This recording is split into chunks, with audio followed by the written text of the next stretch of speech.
Yeah, exactly. All right?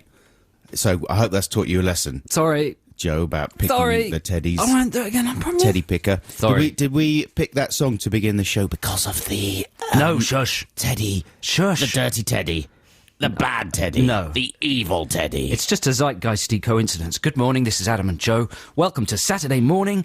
It's the beginning of December. It's the beginning of Crinklemas, and they've covered all the studio in tinsels. They've covered it quite badly, isn't it? They haven't really made an effort. It's like someone drunkenly staggered in. It's like some kind of pathetic rehab centre. And just coughed up some tinsel, and it's sort of landed like strands of phlegm. We're going to improve it during the show. Wall. Yeah, it's not really a good effort. Do you favour tinsel at home? I find tinsel a little bit brassy. Well, it's a little tacky, isn't it? Yeah. Tinsel's the kind of thing when you're 5 that you think, that's good, look, it's shiny, this tinsel star's shiny. But then after that, when you're a grown-up person, you've got your own home for the first time, and you think, oh, what am I going to do about the decorations? And you get out the tinsel and you sit down and you think, no. Yeah, do you know what you can't beat? What? Paper chains. Paper chains? Yeah, you can't beat a paper chain. Well, you make your own? They're kind of holistic, yeah. They're green. Are they? Because they can be recycled. That's right. You have to lick each one with your own spittle. Why are you licking the paper chains? They're not going to stick together like that, just with your own... They used to, didn't they? They used to come with a little sticky gluey bit. Oh, with a gluey... Yeah, and you get all dizzy and slightly high from the glue. So you're not just licking bits of ordinary paper and... I will if you want me to. Oh, yes, please. Wow, what a show we've got for you folks coming up. I'm looking at the computer screen right now, and just in the next few minutes, we're going to be hearing amazing songs from Talking Heads. I requested that Talking Heads song, and I'm amazed it's being played. It's a really good one from Remain in Light, but it's not a Talking Heads song that's played very often, to my knowledge. Kings of Leon. What else is coming up music-wise, Joe Cornish? We got some Jay-Z. We got some Batful Lashes. We got the Breeders. We got the Baby Shambles. Oh. We got some Beck. Battles. We've got some Aretha Franklin. Ray. Some Bobby Womack. We got some brilliant stuff coming up. Plus, of course, we've got this week's Song Wars, plus the results of last week's Song Wars, plus Test the Nation. Yeah. Plus all sorts of Test the chit-chat. Nation now. What? Test it? Test the Nation, yeah. Yeah, Phil is coming in, Phil Schofield is coming in, and Anne Robinson's coming in, and we're going to test the nation's IQ with a series of boring questions. But before all that, here's some more music, because that's mainly what it's all about here on Six Music, right? Here's Lush. So, do you see those two boxer men on telly that are having a fight tonight, Adam? Oh, yeah, the boxer men. The really skinny one. And the other one. Yeah, I've heard about the boxer men only because a friend of mine is excited about it. Really? Who's that? Danny Richards. Oh, really? Oh, yeah, he likes sport. He loves sport. Well, listeners, you've probably seen it. There's footage this morning of them weighing up in Vegas. 30,000 British people have taken cheap flights right over me and Adam's houses. Is that a good sentence? Yeah, that's a good one. Yeah. And it's been very noisy. They've all the British hooligans, boxing hooligans, they're probably very well behaved, have gone to Vegas, and the two men are going to box each other up later. And this morning they were facing off. Yeah. And this involves pressing their bodies together. Very closely. Very closely. Squaring off it is as well, Is it called squaring off? Well, it's But they were pressing their bodies together so closely. Ooh. I'm sure their winkies touched. Do you reckon? I'm 100% positive. And then their noses touched. And then their lips touched. No, they did. You should see the footage. Their lips touched. And it's such a shame they didn't just go for it. Have a little snog. You know, because they look so heterosexual that they would probably murder.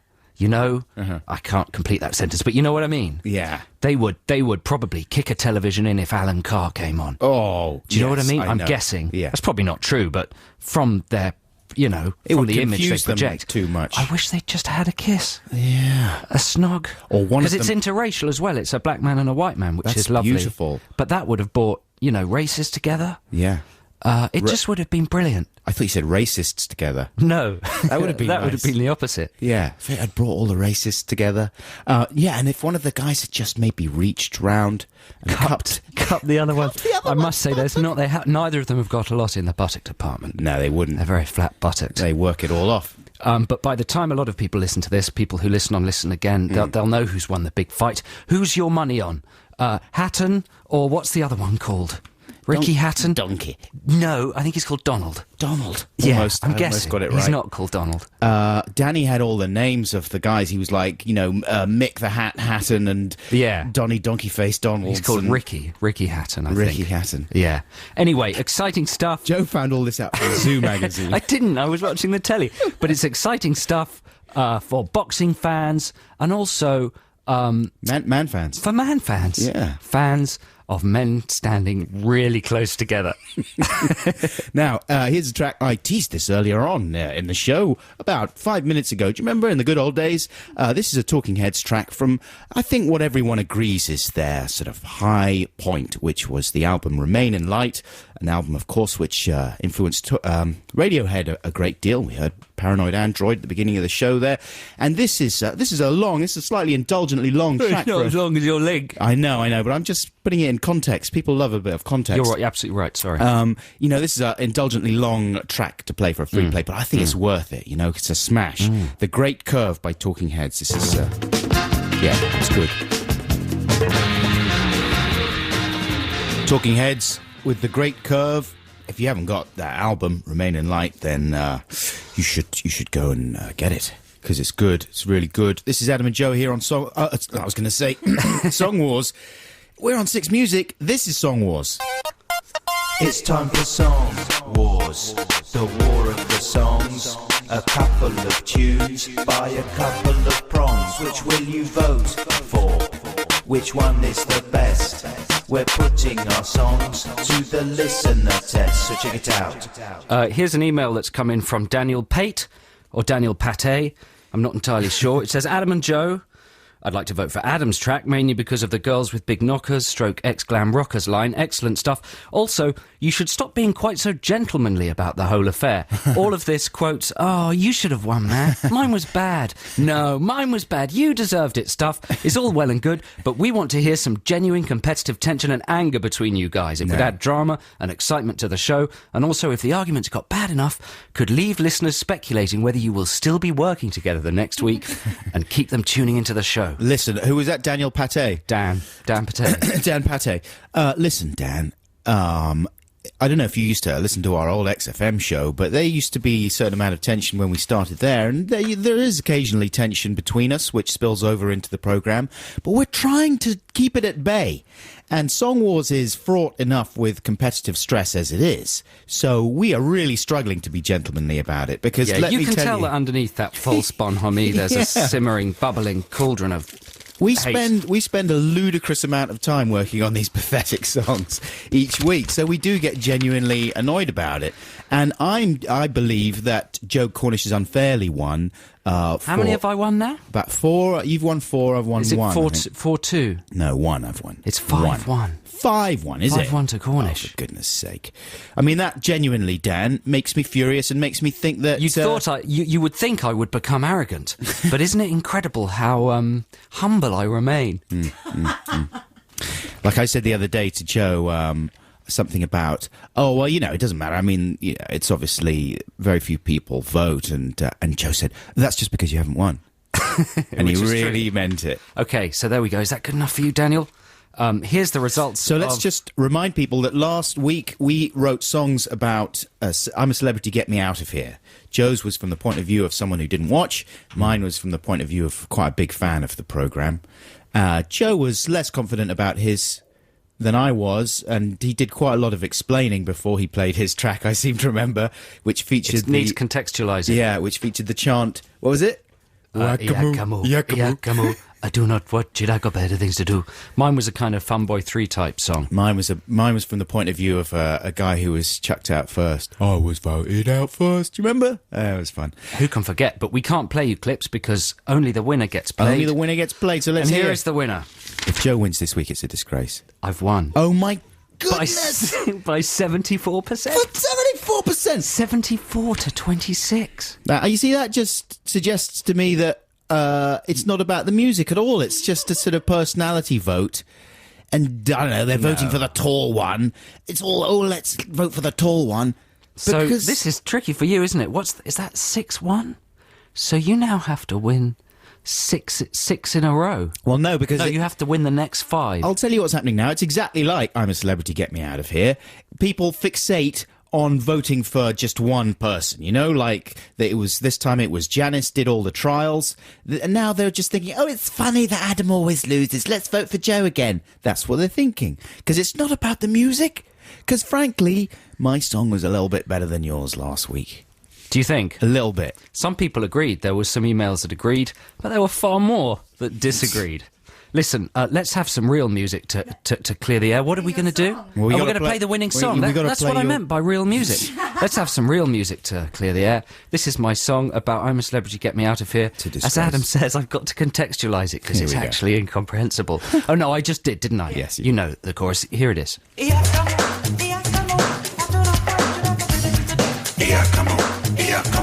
I do not want you like a better things to do. Come on, I do not want you like a better things to do. And in deck in the jungle every flipping year, people eating spiders, I do not care. I care more for the spiders than the celebrities there. Switch it off. Actually, that is not true. I'm very fond of Karis Matthews. and Marlene Class when she's almost nude.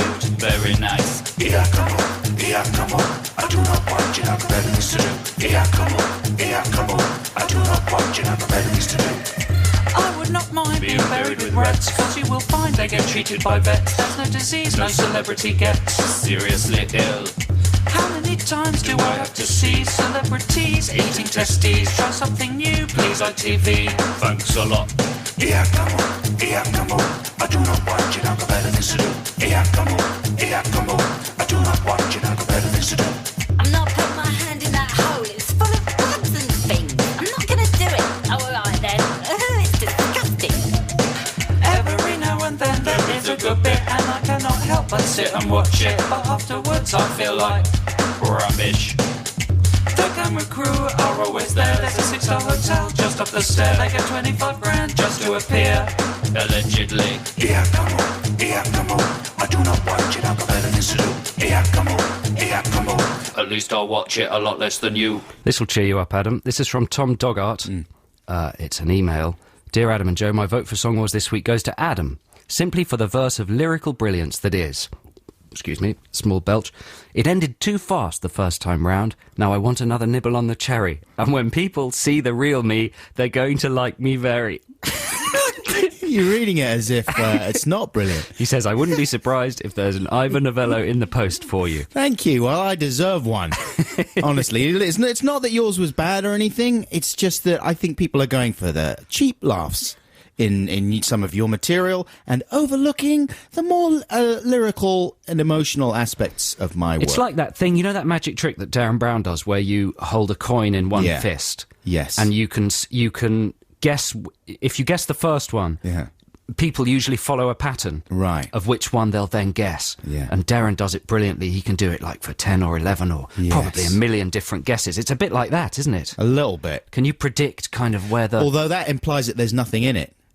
But it might just be that I'm the inferior songwriter. That's where I was trying to get us to. Yeah. Well anyway, done. Link finished. We've got this week's Song Wars coming up later on in the programme, but let's leave that alone for the time being. And before the news, let's have a little bit of Kings of Leon, why not? This is Adam and Joe on BBC Six Music. It's time for the news, read by Harvey Cook. On digital.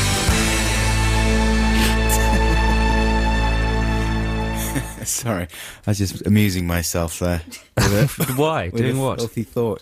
I was just thinking like the Dandy Warhols, right? I was thinking of other names for bands where you could slightly manglerize the name of an artist, right? Because obviously that's Andy Warhol with a D at the beginning.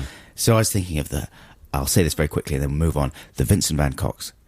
And then what other artists could you have? I don't really know what you're thinking. Well, you know what I'm saying? Like, the idea for the Dandy Warhols is Andy Warhol with a D. Oh, I see what you mean, yeah. Yeah. So, like, band names that are built out of slightly... Yeah, but just other artists. There must be lots of other artists. almost like the Beatles. Yeah, That's just built out of a word, though. Pueblo Picasso, writes Jude, our Are producer. they a band? No. Pueblo. Yeah, but you'd want something... I don't know. You'd want something a little bit more... Not that Dandy Warhols is a filthy name. But anyway, I was just... Slightly amusing myself at the end of that song there. I wish I'd never mentioned it now. It's turned into a terrible, terrible episode in my life. This is Adam and Joe on BBC Six Music. Happy Saturday morning. It's time to talk about an exciting new DVD event. Oh, yeah. Fans of sci-fi, of 80s sci-fi, are all in a tither this weekend because, like Adam and I, they will have been out and bought the new Blade Runner DVD. People have been waiting for it for years and years and years. It's got a 3.5-hour making-of documentary. It comes out in all sorts of different editions. There's a 2-disc set. There's a 5-disc set. There's a steel briefcase. I've got the briefcase. Did you really buy the briefcase? Yes, I did. Oh, when you go on holiday, you're going to pack your pants in it. Yes, I carry it around with me everywhere now. Have you really got the briefcase? Wait, I'm talking about... No, is it an actual briefcase? Yeah, it's an actual Oh, no, I've steel got briefcase. the metal box that opens from there's both a tin sides. Yeah. that opens from both sides. Why does it open from both sides? In case you want to... One side you can open it One up. side's for humans, and the other side's for replicants. No, one side you get the little... Lenticular. Is that what it's called? It's called a lenticular. You get a free Blade Runner lenticular. It's set in perspex. You tilt it, and it looks like Deckard's pointing a gun. Lenticular. And it's sat there in a little foamy cover thing, and then the other side you get direct access to the DVDs. So Oh, I see. Yeah. So one lid is for lenticular access. Yes. The other... Do you really think that's why? I think it must be. It means it can't be used for biscuits. Once you've eaten the DVDs, it can't be used for storing biscuits because you might open the wrong top side, and they might fall out. It could have just been a mistake. They could have just manufactured them wonky. But it's a terrific thing, and because it's the first weekend after its release, a lot of people will be digging through those extras this weekend.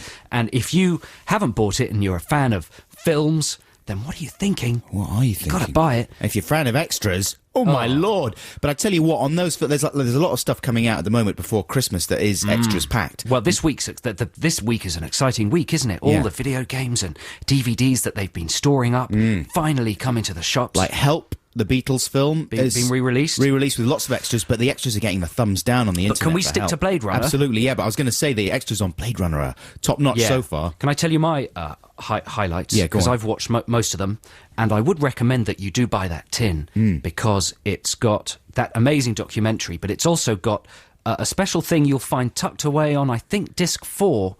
And it's just called Deleted Scenes and Outtakes. I was watching that, yeah. But what it actually is 40 minutes. It's kind of like another version of Blade Runner.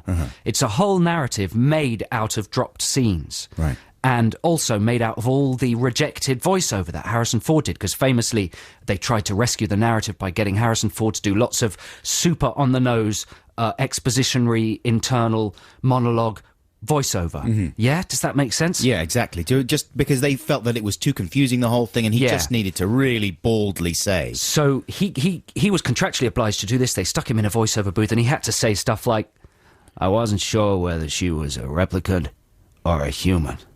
I wasn't sure whether I was a replicant or a human. Yeah. But what is human? Who knows? Stuff like that. Stuff that doesn't need to be said out loud. Yeah. So there's loads of that voiceover on this amazing 40-minute kind of weird, bad version of Blade Runner. Yeah, with goofy scenes in there. There's one scene where he goes to visit, the bloke at the beginning of the film who gets blasted by Leon. The Blade Runner who Deckard replaces, in the office. And you always assume watching the film as it exists that guy just dies when he gets blasted by Leon. But in this off-cut version, he survives, and he's in a sort of little stasis chamber in a hospital thing that looks very much like a set from Alien. Yeah, like the hypersleep pod. Yeah, and it's lit very similarly. So it's weird to see Deckard wandering into this little scene from Alien almost. There's quite a good bit when that guy realizes that Deckard has slept with Rachel. He accuses her of making love. He accuses him of making love to a fridge. Oh, Did yeah. you get that line? Haven't got there yet. Yeah, he says it in a slightly ruder way. But the other, so that's brilliant. And the other thing to check out is they've got all the trims from every single take. So they've got the little bits from before the director called action and after he called cut from every single take. And they've put a lot of it in the documentary. And it shows Harrison Ford getting really angry with Sean Young, who's very young and inexperienced. And the best little clip is when they're having their love scene and Sean Young is kissing Harrison Ford. And, all men out there will sympathise with a moment when you're feeling sexy, you think you're sexy, and then a woman laughs at you. Right. And it can be really awful. if a woman laughs when you think you're feeling seriously sexy. At the wrong moment. At the wrong moment. And there's a bit where... They're acting, of course, but there's a bit where Harrison's looking very sexy. Yeah. And she's laughing at him. Yeah. She just breaks out of her part and laughs at him. He looks so angry. He looks furious. He turns around to the camera. Furious. I think he's furious partly because he just wants to get the take done, you know. Yeah. But also he's in the moment she's yanked him out. And they've got some great little moments as well when they play you the sort of outtakes from his voiceover sessions as well, from the various different voiceover sessions. And he reads the line and then you hear him at the end of the line saying, "This is weird. This is rubbish. What is this? We're not going to use this, are we? This is so strange." And then the guy supervising the voiceover sessions sort of gets a bit shirty with him. Says, did I hear you saying that you weren't going to do this? And he says, "No, sir. No, it's okay. Carry on." It's fantastic, and we highly recommend it, but we should say there are other DVD box sets available in the shops. He's good though, isn't he, Riddles? He's the king. He's a master. Anyway, listen, person. music time. Here's Ian Brown with Sister Rose. Oh, it just suddenly popped out there. What did? Ian, he just suddenly popped out for a little, for some milk or something and left the song just hanging there. Sister Rose, that was, folks. So you're really upset about that, aren't you, Joe? Yeah, So, God, deeply. he's crying. Listen, you can text us on 64046 or email us adamandjoe.6music@bbc.co.uk at any point during the show. Thanks for text, incidentally, about artists whose names could be manglerized to make the names of pop bands. We've had Damien Hirst. Quite good. Quite good. Damien. Never mind the Jackson Pollocks. Quite good. That's quite good, isn't it? That's an obvious one. But brilliant. What was the other one you said, Jude? We're not going to read it out on air. It's too filthy. Too filthy. Too dirty. But listen, it's time to focus your attentions on a different text-based exercise because it's time for... Text the nation. Text the nation. What if I don't want to? Text the nation. But I'm using email. Is that a problem? It doesn't matter, text. It's the nation's favourite feature, Text the Nation, where we ask you to text us. And this week, the subject of the texting is sort of carried over from something we were talking about last week, which was things that make life worth living. Last week, we played a clip from the film Manhattan, where Woody Allen is making his personal list of the things that make life worth living. And we are... What are you looking at me like that for? Nothing. Why are you doing a wonky look? I'm not. You did. You can't just do a wonky look and then just like... Did I say... I'll tell you during the next song. Did I say the like a part of the female anatomy I'll or tell you during something? the next song. People are going to be thinking, what is it? And then maybe I'll be able to explain once he's told you, me, folks. Look, you see, I'm completely confused now. You speak. So the subject of Text the Nation this week is little things in life that make you happy. It's a Text the Nation designed to make everybody feel all warm and fuzzy and happy. But listen, it's not just things that make you happy. That's what it says on the website, I noticed. Yeah. It's not just things that make What you is happy. It's things that make life worth living. That is... Is that different? It's slightly different. Explain the difference. Well, things that make you happy are being tickled. You know what I mean? Yeah. I don't know. Or you know...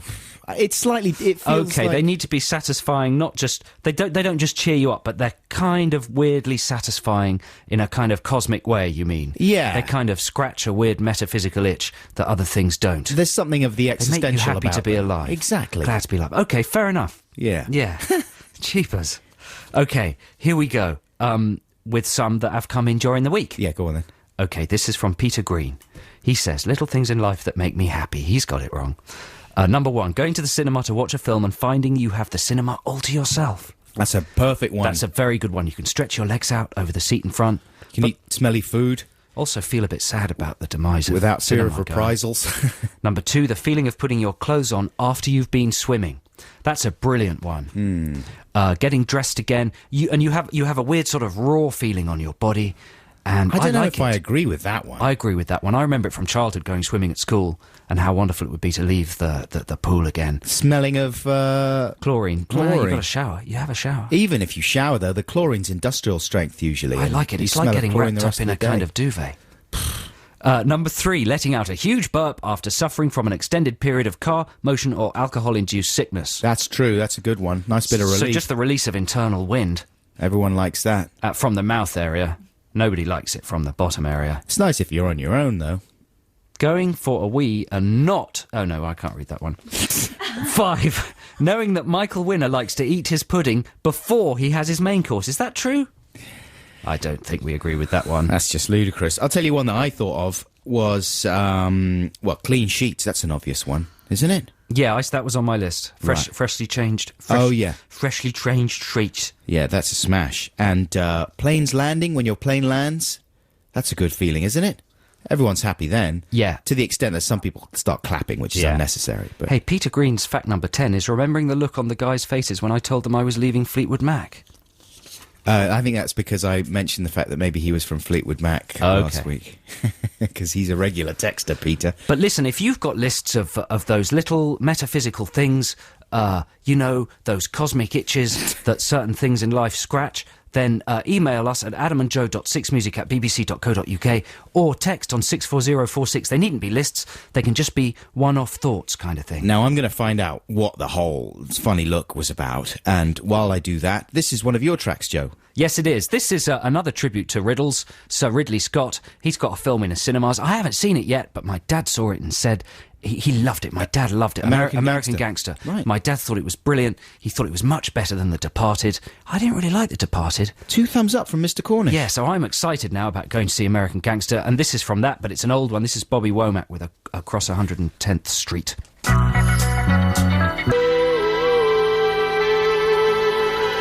There we go, Bobby Womack with Across 110th Street. This is Adam and Joe on BBC Six Music, and that's a song that is kind of de rigueur for every 70s movie set in America. Well, I remember it particularly from Jackie Brown. I don't think I'd heard it used in a film before Jackie Brown, though. Maybe you're right. Well, it was used in the film Across 110th Street, of course. It's the title track. Yeah. So that film. But, of course, Tarantino's so canny, isn't he? He wouldn't just use any old track out there. No, absolutely. He wouldn't use White Rabbit by Jefferson Airplane, for example, which has been used in every single film, especially in a film with drug sequences. And do you remember that film Stoned, the Stephen Woolley film about Brian Jones from the Rolling Stones? I couldn't believe that he did a whole drug montage with White Rabbit by Jefferson Airplane. What's he thinking about? What are you doing, Woolley? Hey, folks, incidentally, I found out what they were giggling about before. And it was just because when I started speaking, I was adjusting my packet right through my jeans. And so they started giggling about it. And then Joe didn't feel it was appropriate to mention. But it totally threw me off just because of a little packet jiggling. Anyway, that's what it was all about. Here's a session recorded for Gideon Co on the 3rd of May 2006. In the hub, right here, right next door. This is Primal Scream with Dolls. Baby. There you go, that's E-Pro by Beck. Hey, this is Adam and Joe here on a Saturday morning. Nearly Christmas, it's nearly Christmas. It's quite a revolting day outside here in London. Hope it's nicer for you It's where you are. going to be a dodgy weekend, apparently. There's a big storm that's going to rip across Britain tomorrow. Oh, not another one. Yeah. Is it The Perfect Storm with George Clooney? Hopefully. Oh. Because then it'll be hunky. Because then it'll be so hunky. Are we going to do... What were you finding about the Genome Project there? Well, this week I happened to see something on BBC television called the Richard Dimbleby Lecture. I don't know whether any listeners stumbled upon it, but it's the sort of thing you don't get on telly anymore. Has it got fights? No, it hasn't got fights. Can you vote people out? No, that's why it's surprising to find it on telly. And I don't know if anybody saw it, but it was a sort of a big BBC event. Is there dancing? No. It was sponsored. It was kind of... It's the Richard Dimbleby Lecture, so it's an important... he's a big guy in terms of the values of the BBC. And every year, obviously, they have this important lecture where they ship a brilliant person in, and all the BBC bigwigs have to turn up and listen to it. And it gets broadcast. It's obviously something that they've been trapped into doing because of some sort of remit or something. Right. I'm sure they don't want it on. Reithian values. But exactly, but it's on at like 11 on a Tuesday. And they had this guy called Dr. J. Craig Venter, who was instrumental in mapping the human genome, and he was giving a big speech about the future, about genetics, and he was the most untelevisionally friendly guy I've ever seen. He couldn't speak, and he was using about 4 auto cues, and he was having trouble getting from one auto cue to the next. Oh, man. Do you know what I mean? He was trying to make his eye line look realistic, as if he had learnt this stuff. But in doing so, he was switching from an auto cue on the right of the auditorium to an auto cue on the left of the auditorium. But he was doing that mid-word. Right. That is why the human genome is such an important... That kind of thing. Yeah. And then, so that was quite interesting because you don't get a lot of that on telly, and it immediately makes it quite compelling. Someone who's just really incapable. Gross incompetence. Yeah. But yet brilliant. Yeah, He was yeah. brilliant. This is one of the most brilliant men in the world. Being clumsy and untelevisual. And then watching this, it kept cutting away to the audience, because obviously just a locked-off shot of this guy's... He looked a bit like James Cameron, to paint the picture. That this locked-off shot of this guy talking wasn't that interesting, so they kept cutting away to the audience. In the audience was everyone who mattered in the BBC. And it was like watching a school assembly. Dick and Dom. Because depending on their different... Dick and Dom hadn't been invited. Right. But depending on their status within the BBC, there was a different level of interest. Mark Thompson, the king of the big British castle, the head of the BBC, was there. He was quite literally leaning forward in his seat, leaning as close to this guy as he could, resting his chin on his fist with a look of rapt, like, I'm really absorbing all of this. The BBC are going to go genetic.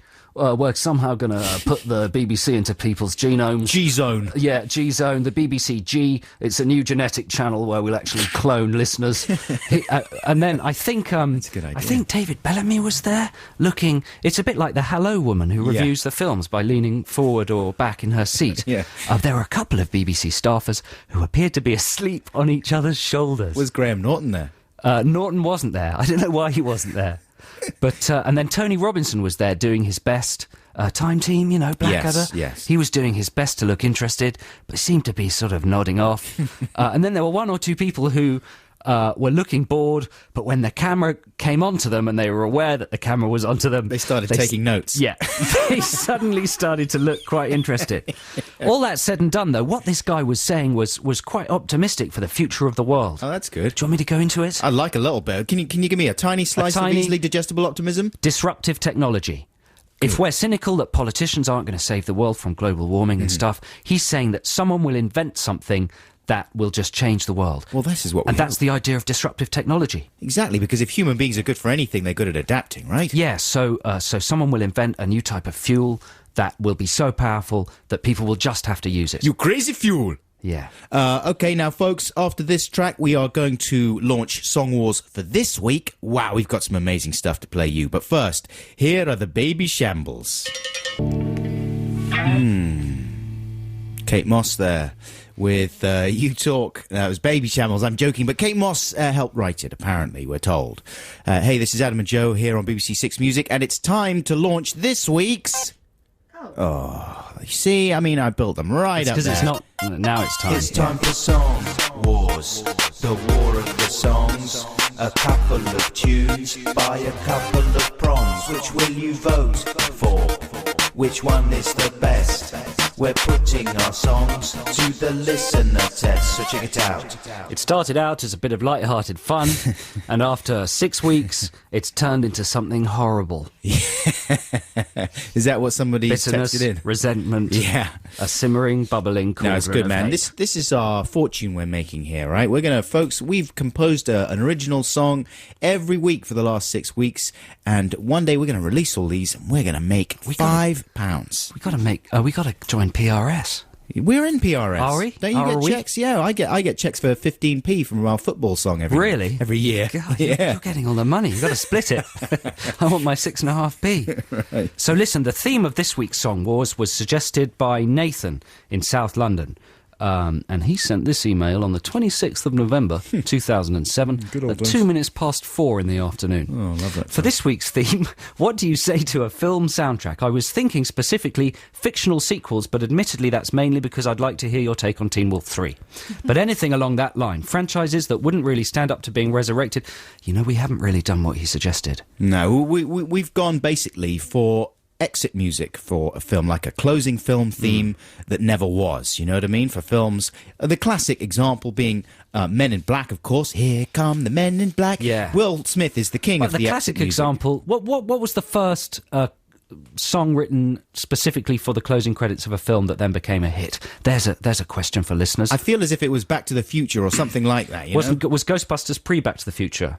It was pre-Back to Yeah, the so Future. so anything earlier than Ghostbusters, if you can figure that one out, text 64046 we try that'd be an interesting factoid. Don't you think? Yeah, that would be an interesting factoid. So basically, we have had to come up with songs for films that probably should never have had them, and quite rightly didn't, and sort of inappropriate films, inappropriate music for films. People immediately suggested things like Schindler's List, that kind of thing, because Schindler's List is the film that jumps to mind. That is the most serious film of all time, isn't it? Like, if you want an example of a film that is not to be laughed at or taken lightly, people immediately think of Schindler's List as a film that's low on laughs.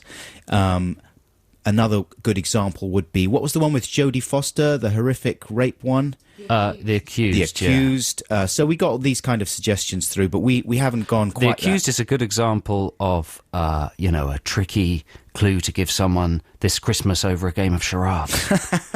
Yeah, that would be fun with your Nana acting out The Accused. But we haven't gone that direction. You'll be glad to hear. Who wants to start? I think I started last week. I want to go second this time. Okay. You're getting into the whole psychology of it. Yeah. All right. Well, this is my one. And listeners, we'd very much like you to vote for your favourite ones. You text 64046 or email adamandjoe.6music@bbc.co.uk and vote for either my one or Adam's. Here's my one. This is for the film The Shining. And this was suggested by GP, a.k.a. Giles Pocklington, who emailed us. So you have to, and this is a kind of a Joe Cocker and Jennifer Warnes style. They did the theme tune for Officer and a Gentleman. So it's that kind of thing. It's kind of rousing. I had a bit of a cold during the week, so I've had to go throaty on it. I went throaty as well. Did you? I had the same sort of thing. Yeah. So picture this: you're in the cinema. Are you ready, Jude? You're standing by. You're in the cinema. What's the last scene of The Shining? He's all frozen in the maze. And then it just cuts to black, doesn't it? I think so. Yeah, it's amazing. It's good. And so imagine that. Jack Frost is all frosty, and you've just been through 2 hours of traumatizing spooky hotel ghost hell. The credits start to roll, and this kicks in. The Shining, The Shining. Everybody's got the shining. You're shining, I'm shining. Everybody's got the shining. In the Overlook Hotel, he went to write a book but ended up going to hell. His wife Wendy tried to calm him down, but for her trouble nearly got an axe in her crown. Their son Danny had a special gift, but how's it gonna help with all the blood in the lift? Can't the little kid just play on his trike without dead twin sisters giving him a fright? Yeah. Ooh, The Shining, The Shining. Everybody's got the shining. You're shining, I'm shining. Everybody's got the shining. Look out now, Jack's out to destroy, 'cause all work and no play makes Jack a dull boy. Jack thought he was in sexy lady heaven. Now he's snogging a crone in room 237. Here comes Halloran to save the day, but Jack chops him in two after he came all that way. Danny gets a note from his invisible charm. It says, red rum, red rum, red rum, red rum, red rum. The Shining, The Shining. Everybody's got the shining. On video, DVD, or they've watched it on the TV. That last verse there, that's nice and throaty there. Doesn't make much sense, though, referring to the fact that everyone's got it on DVD. You stepped out of the thing there a little bit. I went meta, but that's for the restored edition of The Shining. Oh. It's for the re-release. Right. Yeah. For a new audience. Yeah. That's wrong. interesting. I really tried not to go meta on mine because the temptation was to mention the name of the actors and all that kind of stuff. But I tried to stay within the thing as if it would have been released. And I went for, here's some films I was thinking about doing a song for. Jindabyne. Right, I haven't seen that one. No one has. That's quite a sort of fraught emotional drama. Yeah. But that's the direction I was heading. And I thought, and because no one has really seen Jindabyne, I stayed away from that one. And I went for another film that I hadn't seen. and that maybe a lot Nice of choice. listeners might not have seen. But I watched it, right? So I started writing the song before I'd seen it, and then I watched it. The Hours with Meryl Okay, Streep. this is the Virginia Woolf film, The Virginia Woolf film. directed by Billy Elliot, man. Exactly, Stephen Daldry. Yeah, with Nicole Kidman with a plastic nose. She won an Oscar. I tried to watch it. I switched it off after the very first scene is her walking into a river and drowning. Exactly, because that's what Virginia Woolf did. You know what? I enjoyed the film. Did you? Yeah. It had kind of an emotional impact on me. Really? Yes. And then I went and... Do you know what I did? What? I went and I bought Mrs. Dalloway, the book. Really? Because I'd never read it before. And I'm enjoying it. So I she's kind good. of, during the week, turned into a sort of lady, man. And this... film, I hope you've seen it. It'll mean a lot more to you if you've seen it, but I hope it'll have some resonance even if you haven't. This is a kind of driving power ballad. No, it's not a power ballad. It's more of a kind of house, Euro house type techno Very thing different. for the Hours. Check it out. Right. Dearest, I feel certain that I'm going mad again. I begin to hear voices. So I'm doing what seems to be the best thing to do. My life has been stolen from me. You tried to kill yourself twice. I'm dying in this town. Virginia Woolf is writing Mrs. Dalloway. It is about a woman's day, making party plans. A housewife in the 50s is reading Mrs. Dalloway. A woman in the noughties is making party plans. 3 women with unwelcome obligations to the men in the lives that they feel they never chose. All of them depressed and wishing they could just escape, like Virginia Woolf with her wonky plastic nose. I choose not the suffocating anesthetic of the suburbs, but the violent jolt of the capital. That is my choice. This is my right. It was done for you! It was done for your betterment! It was done out of love!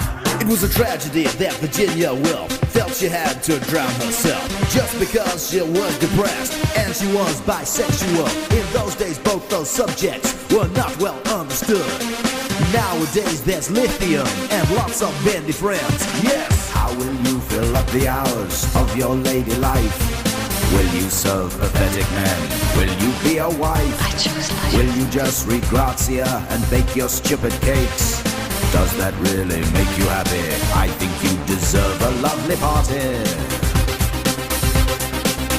Mrs. Dalloway said she would buy the flowers herself. Sally, I think I'll buy the flowers myself. What? I think I'll buy the flowers myself.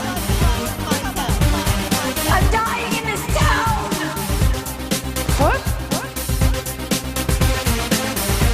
Wow.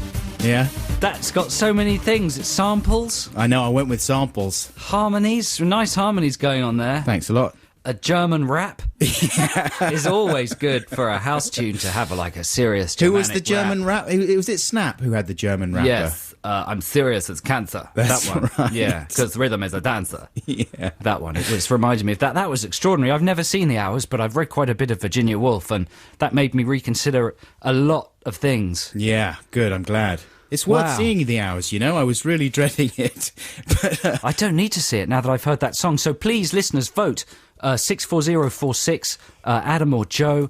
Or if you're listening to this on Listen Again, you can vote via email adamandjoe.6music@bbc.co.uk. now here is a piece of great exit music by the legendary David Bowie. This was for the film Falcon and the Snowman, and it's sort of just on the verge of being ludicrous. This song for the film The Falcon and the Snowman, don't you think? Yeah, but it's a terrific film, and the soundtrack is by Pat Metheny. Yeah. And this is, I think, Bowie and Pat Metheny. That's right, yeah. It's directed by John Schlesinger with Sean Penn, Timothy Hutton. It's a brilliant film. And the route he goes down is to take a line from the film where Timothy Hutton is complaining, hey, this wouldn't happen in America. And the guard says, this is not America.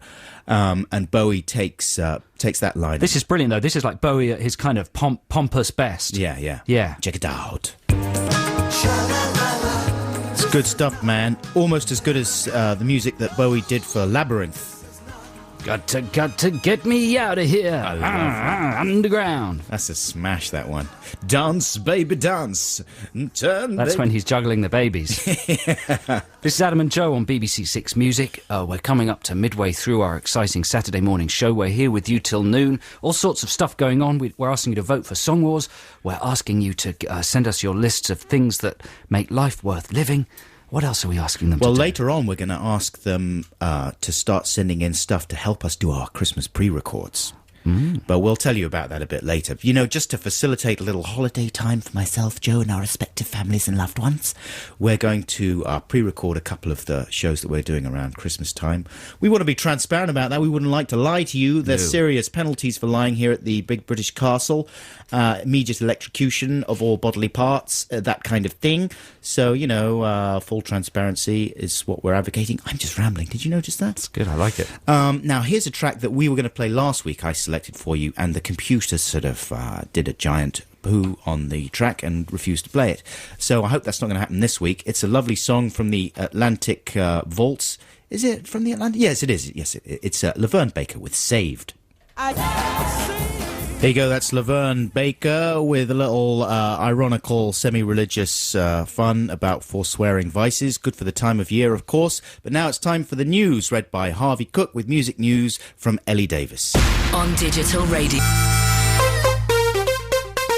Text the nation. Text the nation. What if I don't want to? Text the nation. But I'm using email. Is that a problem? It doesn't matter, text.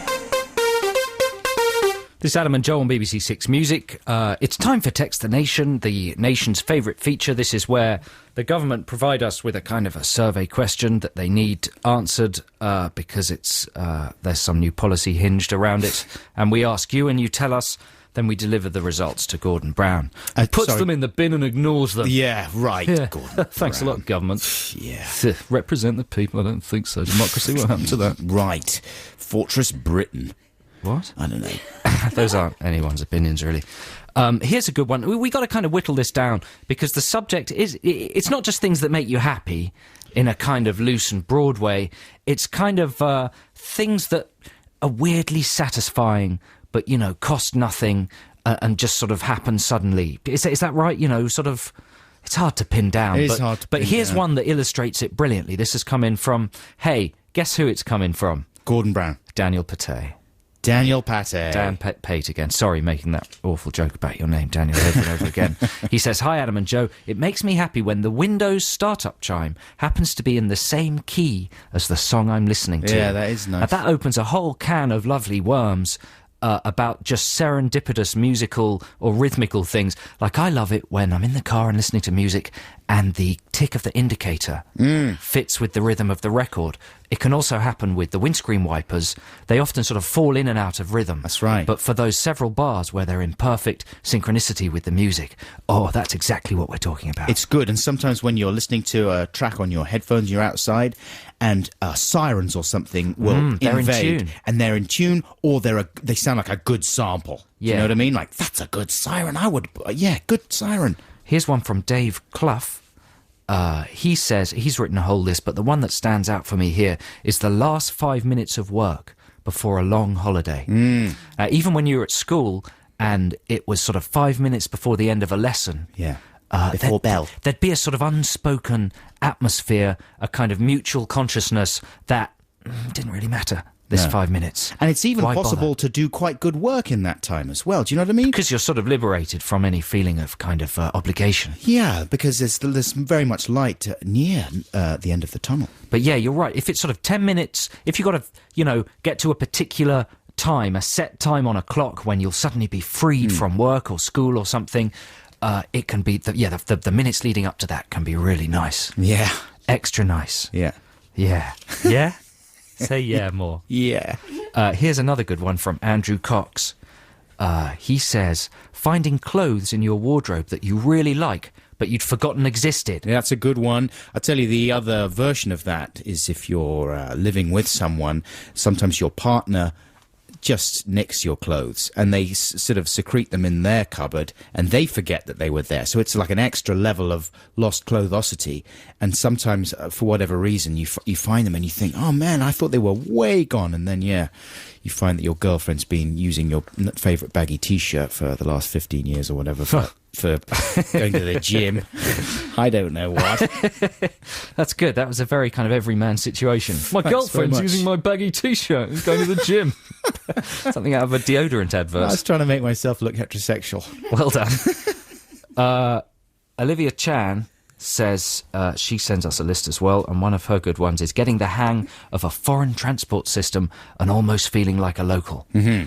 I really like that as well. If you're on holiday in a foreign country and you find yourself behaving as if you live there, you know, nobody's pointing at you or noticing you. Right. You're putting the tickets in the subway gates in the right way. Yeah. That can feel pretty cool. That is good. Like the time you return to a city like Paris or something and you think, yeah, I know exactly where I'm going. Not a problem for me. Hello, bonjour, Paris. It's me again. Hello, your friend. I don't know what I'm talking about. Here's one from Karen Brukila.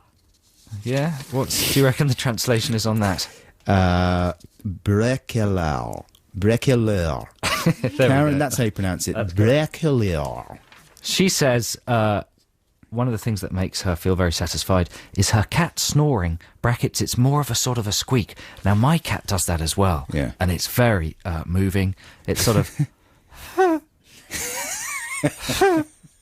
It's such a... The cat doesn't know it's making the noise. It's not like a proud or... You know, cats are usually quite...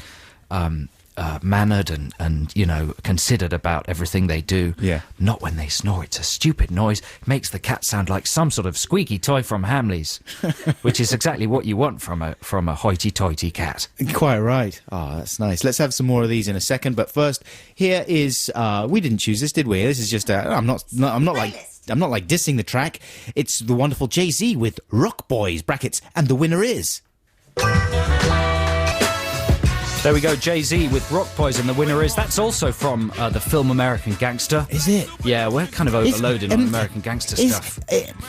Is that a new song? It's a new song, yeah. It's Jay-Z's comeback album. His previous album was kind of... I think it was called The Blueprint. It was kind of slightly critically dismissed. But this one's supposed to be better. And it is better. I'd like to know what that sample is. It sounds like some kind of marching band. Or a kind of mariachi band or something.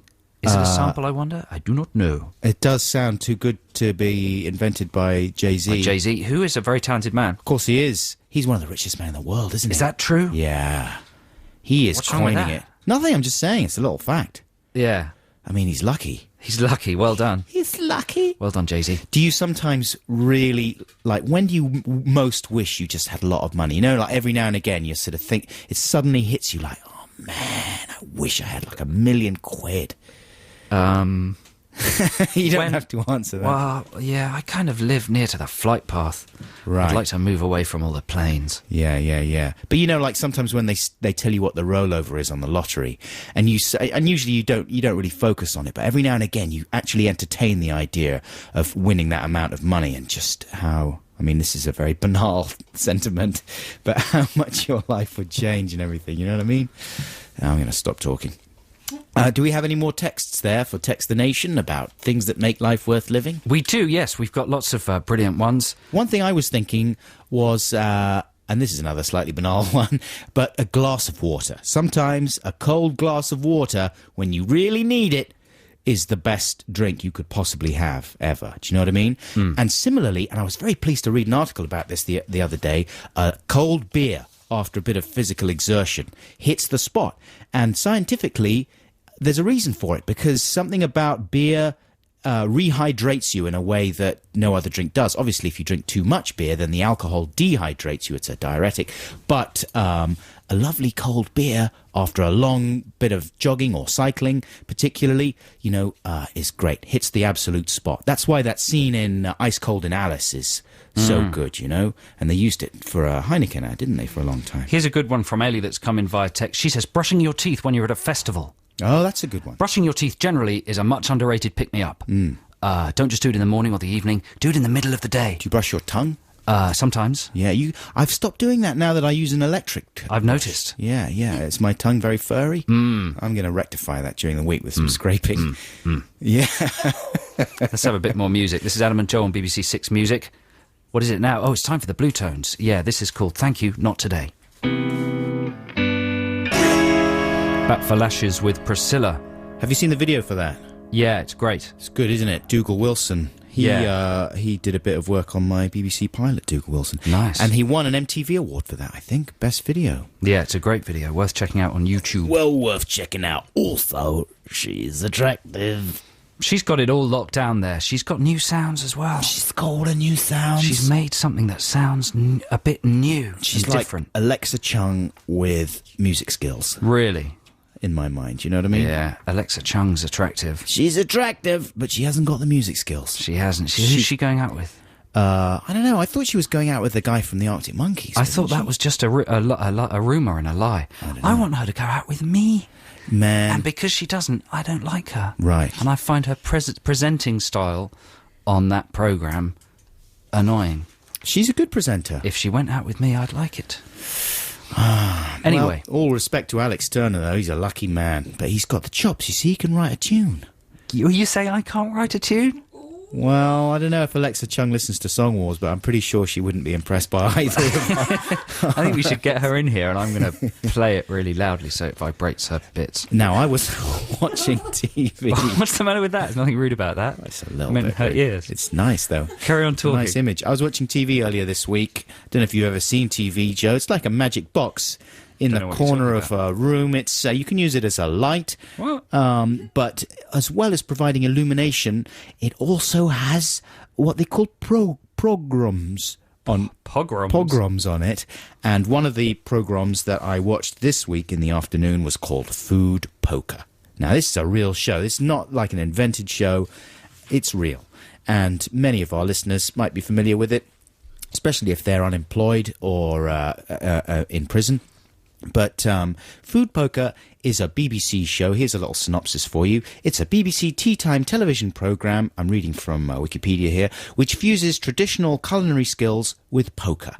The show involves chefs being dealt 2 food cards, and then they can use up to 3 ingredients from 5 or more shared ingredient cards. The chefs then decide in secret what dish they will prepare, and then choose either to pitch their idea or fold if they believe they can cook anything with the available ingredients. Those who pitch their ideas must do so to the Food Poker Panel, which consists of 7 food experts. The panel then vote using poker chips for the 2 dishes they wish to see prepared. There are 3 rounds: the savoury cook-off, the sweet cook-off, and the final showcase cook-off. And you watched this? I watched it. How was it? Not very good. There's a surprise. It wasn't that good. And It sounds like you'd waste a lot of food. Yeah. Do they waste food? Do they just throw the food away if they I don't know poker terminology, but if they decide not to play the hand? Scrimmage. Scratch. If they scruffle. Do they just waste the food? I don't know. Surely not. The Big British What channel's Council. this on? This is the Big British No. Council. Yes. Licensed payers' money. Licensed payers' money. And presumably, the profoundly cynical idea behind this show is just the fusion of 2 successful genres in the most bald possible way. Like, why dress it up when you might shed a few poker or food fans? You know what I mean? So they're mixing ready, steady, crack Yeah. with late night poker. Late night poker. Because, you know, A lot of people like poker. A lot of people like food shows. Let's do a program with both, and we'll call it Food Poker. Is that the voice of the commissioning that's the editor? guy who commissioned it. Really? Yeah. What's wrong with him? He's a monster. He's an actual monster. Yes. From Monsters Incorporated. Yes, it talks like it's frightening. It's scary. Really? It's very scary, yeah. Wow. And here's some of the programs he's commissioned. Dance surgery. Dance surgery. Yes. How does that work? Some surgeons, they do an operation and they're dancing and people vote for them. So they dance while they operate? Yes. I like it. How clean is your child? Because people like programs about children and cleaning. So you have to clean some children. And then they'll watch it. That sounds quite good. Dragon's House of Tiny Gardeners. So there's a dragon who owns a house with tiny gardeners? No! Sorry. It's like Dragon's Den with gardening, and some of them are small. So what, actual, like, pixies or just short? Some of them are children, some of them are pixies. And they garden, and sounds quite they good have as to well. vote for it.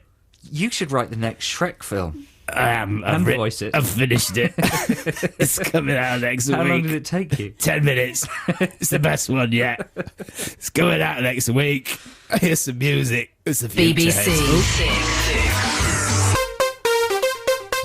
Text the nation. Text the nation. What if I don't want to? Text the nation. But I'm using email. Is that a problem? It doesn't matter, text. Time now to wrap up the nation's favourite feature. Before the jingle there, you heard the Future Heads with Decent Days and Nights. And Joe Cornish, do you have any... I'm in shock. Are you? I've just read a text that's voting for your song in Song Wars. It says, Adam, ! Joe's was rubbish this week. Oh. Anyway, The Shining ends with that weird black and white picture and the Moonlight with the Stars and You song, which was better. How very cruel. That is a little bit cruel. So cowardly, didn't even put his or her name. Oh, man. How very cruel. How very cruel. Nice one. Thanks, man. Incidentally, I'd just like to say, Sebastian, could you make us a cup of tea, please? Sebastian. Because we got an email from a nice chap called Sebastian. He's listening in Germany, was it? Or is he Dutch? I can't remember. He's an artist. And he Haven't listens... you got the mail there? Yeah, but it's under a thing. Here He's we go, an I found artist, it. yeah. He's Dutch. He's living in Berlin. Ah, there you go. And isn't this is exotic already? And he listens to the show while he's at work in his studio. What kind of art does he make? He's called Sebastian with 2 A's at the end. Sebastian Schleicher. Schleicher? Sorry, man. Sorry, I'm not pronouncing your name That's properly. good. He sounds good. So listen, hi Sebastian. Hi, how you doing? Get some tea. Can you make us a little bit of tea? So, Text the Nation this week is all about things that sort of satisfy you in a kind of profound way and that are for free in the world, in life. We've had some very good ones already, but let's wrap it up with a final little review of some we've had in via text. Yeah. I love text. Here's a pretty good one. The sound of rain when you're in bed. That's true, and wind, strong wind as well, as long as there's no threat of immediate death or destruction. But there's something about wind that's so strong that you think the windows might crack. Yes, buffeting. Yes, a kind of, because here in England we don't, I mean, it's becoming less and less true because of what Al Gore's done. Thanks, but Al Gore. Thanks very much, Al Gore. We don't generally get extreme weather like what the Americans do with their typhoon shelters. We get a lot of hurricanes, though. You know, there's true. over about 100 or so every year it's in true, the UK. but it's unusual when they destroy a house. It is unusual, yeah. So one can sit in a house in Britain, and this is, of course, not true if you're living in a coastal area. Or, in fact, I think I should backpedal on this whole thing. Oh, don't offend the people in coastal areas. All the Pennines. All the listeners in the Pennines. Yeah. Well, we get a lot of storms around here. They do, and weather is much more of a serious concern for a lot of people who live outside major cities. But if you're smug enough to live in a major city and there's weather, you don't usually get affected by it. No. And it can be quite exciting. Well, it's one of the advantages of living in a city with protection of other people there. And Yeah. you're all in the middle of streets and stuff. But that's one of the nice things, because you can fantasize that you've got a house in the country and you're living out in the middle of nowhere and your windows are being... But to broaden it to everyone who lives anywhere, the sound of rain generally, when you're inside, whether it be a tent or a car, especially a tent, I'd say, Yeah. or a house, can be lovely. Well, it can be, if it's exciting, if it's like I think particularly a tent, because then it's an occasion anyway. You've gone camping and everything's a bit weird. But generally the sound of rain is pretty depressing. If it's a Sunday or whatever and you're stuffed, you can't go outside. That came in from Catherine in Edinburgh, and also from an anonymous person. Ooh. Who is anonymous. There we go, yeah. Maybe it's anonymous Nina person from, what are they called? The sweaters. What about putting on cardigans. brand new socks after cutting your toenails? That's a very odd one. Very peculiar. Brand new socks after cutting your toenails. Yeah, I know what he or she means. Clackus, that comes from, in Cramlington. Is that a real person in a real place? Surely not. Nobody knows. Anyway, to be perfectly honest, I was looking through these texts, I'd selected all the good ones, and then I pressed the wrong button and lost all the selections. Never mind. So maybe we'll come back to it. Yeah, but then again, maybe we won't. So we can call that the end of Textination unless we discover any real genius ones. Later on in this, our final hour, we will be reminding you of this week's Song Wars, our exit music for films that never were. But right now, here is... who's this? Tell you, it's Thomas Tantrum. Who's Thomas Tantrum? It's Thomas Tantrum. It's the latest thing. They're an all-female group from Southampton. It's their second single. This is called Shake It, Shake It. That's some toddlers who've done a song. It was Thomas Tantrum with Shake It, Shake It, a brand new song from an all-female group from Southampton. That's their second single. Good stuff. The kids are going to enjoy that. And by kids, I do mean under 5. It's all about shouty girls, shouty young girls. I want to talk. Girls talking. I'm not sure about it when girls in songs kind of shout speak. Do you know what I'm saying? It's a real thing that happens in a lot of... That's kind of what sort of Nina from 99 Luftballons. Uh-huh. Can we think of any other women that do kind of spoken singing? Well, there's a few sort of indie bands that do it. What was it? Life Without Buildings? They would do a lot of shout singing and... what are the precursors to that record? Elastica, listeners? of course, that's a good example. Yeah, 64046, if you can think of the music that's kind of led up to that kind of thing. Thomas Tantrum. Extraordinary business. I thought it was like a new little kid's character. Do you know what I mean? It could be. Maybe it is. Maybe it's like a preschool cartoon about... Like Postman Pat. And a who's the little guy girl. who runs the underground?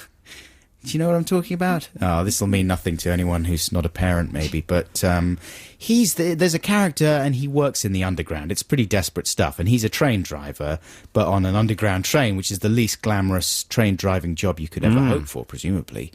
But they're mining the seam of people who drive all kinds of trains. And they've ended up with the logical conclusion with a guy who runs... he drives a train on the underground. But rather than being a kind of surly chap, which you might expect from someone doing that kind of job, he's cheery and good for toddlers. I wish I could remember the name of the thing. Will you? Someone will remind us. Will you text in? Now, here's a track that I've chosen for you, listeners. Hope you enjoy this. Might be a little bit too annoying. This is two sort of slightly annoying songs in quick succession, but I hope you enjoy it. It's from one of the best albums of the year. I'm sure it's making everybody's list of top albums this year. I'm talking about the album Mirrored by the band Battles, who are from the America, and this track is called Atlas. There you go. Wow, it's sort of Return to Oz music. It's good stuff, man. Gnomes and skipping girls.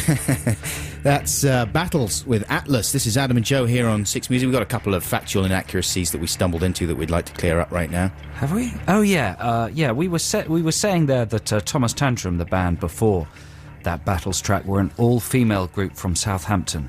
But somebody has texted in to say, no, I've lost it now. Oh, yeah, here we go. To say, hello, boys, my mate Dave is in Thomas Tantrum, and I'm pretty sure he's not a girl. From Lizzie in rain-sucky Southampton. Well, Lizzie, you should look very closely at Dave. Yeah. Because the Big British Castle has told us that it is an all-girl band. It says here on my notes. And they just wouldn't say something that was inaccurate. It just wouldn't happen. So there's a good chance that Dave has got some issues that he needs to check. Everybody's lying these days. Look at the canoe people. And all that business. The canoe man, what is he thinking? At first it's you all think the rage to do elaborate deceit. the thing about the canoe man, because at first you think, oh, that's kind of fun, Canoe isn't Reeves. it? Keanu, yeah. The thing about Keanu is that he, and folks were talking about the chap who went missing 5 years ago and then turned up recently, and it turns out that he's been just living Hiding. And at first you think that sounds fun because it's everyone's fantasy at some stage to pretend they've died and then just carry on and see how their life unfolds. Yeah, everyone thinks about it, don't they? So. And this guy was trying to escape from death, and there's all sorts of reasons why you would like to reinvent your life in an anonymous way. But it goes creepy when his sons are back at the house after the inquest into his death, and he's hiding in the next room, unbeknownst to them. That's a bit demented, isn't it? Yes, it is. I mean, that's Some people have also texted in other shouty lady bands. Lots of people saying Biss, of course.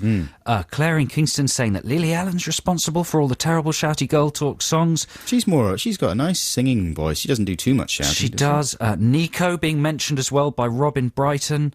Lots more biz. Kim, of course, in Sonic Youth, says David in Ealing. Lena Lovitch says Rob in Birmingham. Yeah. The Slits, Toya, Hazel O'Connor as well. Operator, please. Don't know, Operator, please. Are they a band, or have I just misread that text? It's so hard to tell these days. And Bearsuit as well. Someone emailed about Bearsuit the other day. I went and bought their album. Very much enjoyed it, but they do a bit of lady shouting in there as well. Yeah. It's a fantastic, enjoyable genre, and Thomas Tantrum have added to it marvellously. Hey, Adam, who's your sports personality of the year? I'm very glad you asked me that, because I would have to say Pele. Let's have a trail. That was Thin Lizzy with That Woman's Gonna Break Your Heart, recorded for John Peel on Radio 1 on the 1st of August 1977. Now it's time for the news and the music news, read by Harvey Cook and Ellie Davis. Who will win the song wars today? Perhaps it will be Adam, or it could be Joe. Either one, you will be the one who decides by texting or emailing when you hear the clips. Well, that was in the old days when we used to play clips.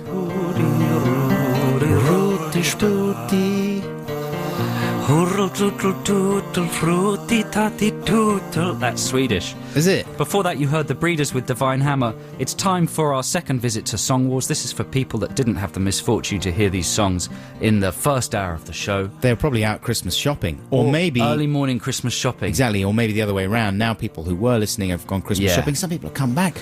Who knows? Who can tell? So I'm really down on my song. Why? Because everyone hates it. Oh, you just got... I thought you never got freaked out by the text and emails. I'm not freaked out. You are. You're obviously rattled. Obviously rattled. I'm not rattled. Look at him. He's rattled. I just don't think it's very good. He's rattling away. I think somebody said, somebody texted in very kindly and said that's worthy of Weird Al Yankovic.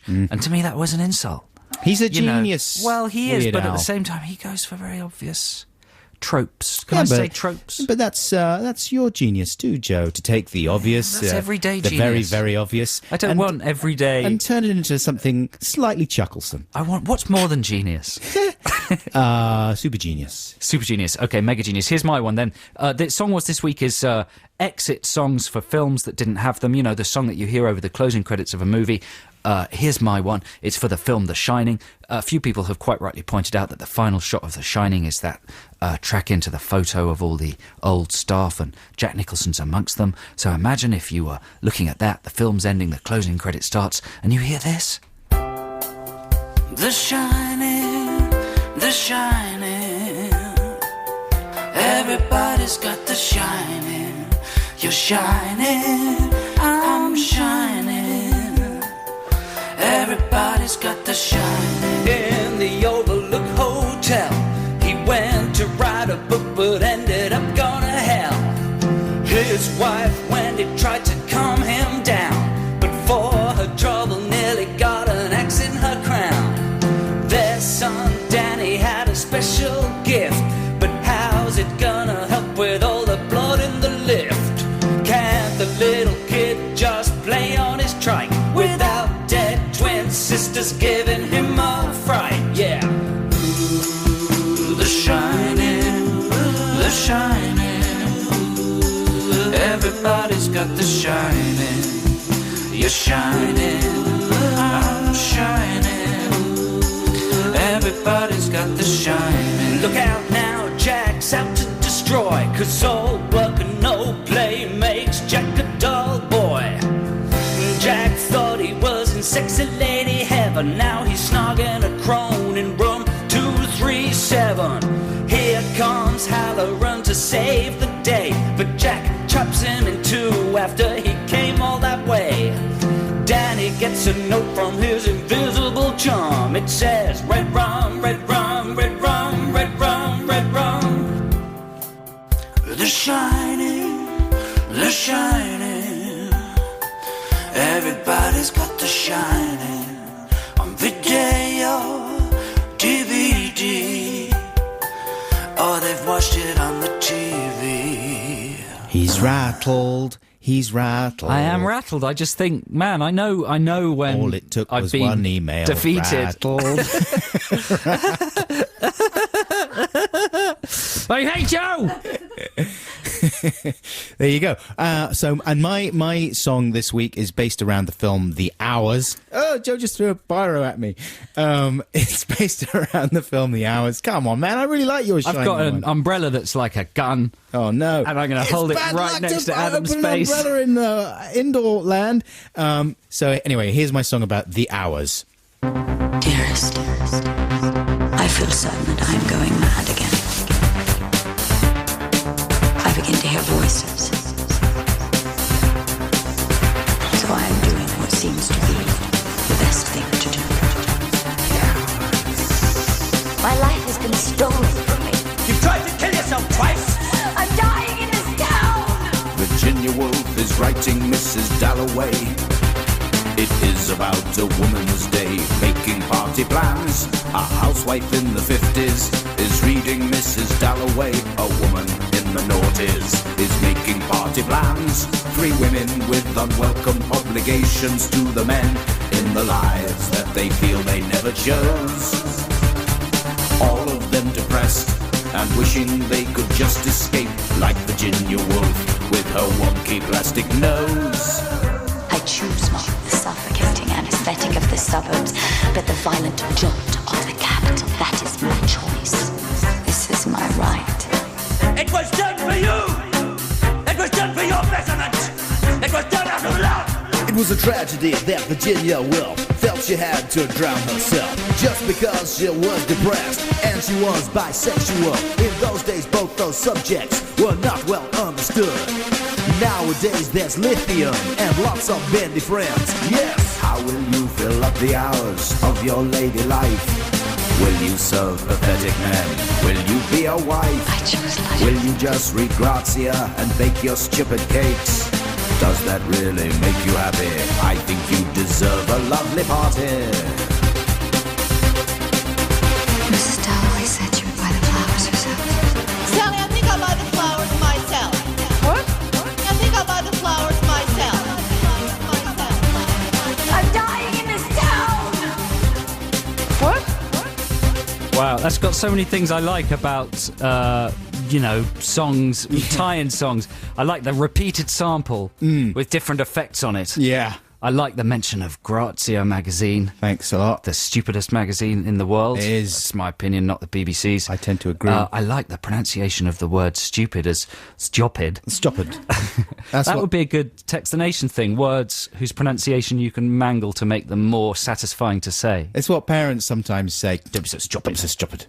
And I also like the idea. Does she have a lovely party? Well, it's all about this woman organising a lovely party, and Mrs. Dalloway. That is. Yeah. I've never read Mrs. Dalloway. I'm a fan of Orlando, and I'm a big fan of The Waves. Never read the Dalloway. To the Lighthouse. Do you remember we were forced to read that Yeah. at school, man? That was hard going. But I feel as if now I've got some degree of maturity. I can go back to these books that upset me and freaked me out when I was at school because I didn't understand them, and maybe I'll get another chance.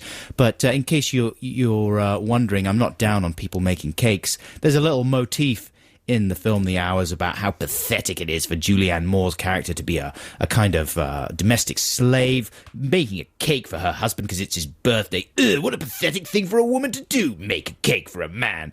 And so I just was reacting to that. It's good, man. Look, the texts have gone crazy. Keep texting 64046, or if you're listening to this via Listen Again, adamandjoe.6music@bbc.co.uk. Hey, we should tell listeners who are keen on the show, people who are less keen on the show won't be so interested. What about Keen? Keen are very keen on the show. Yeah.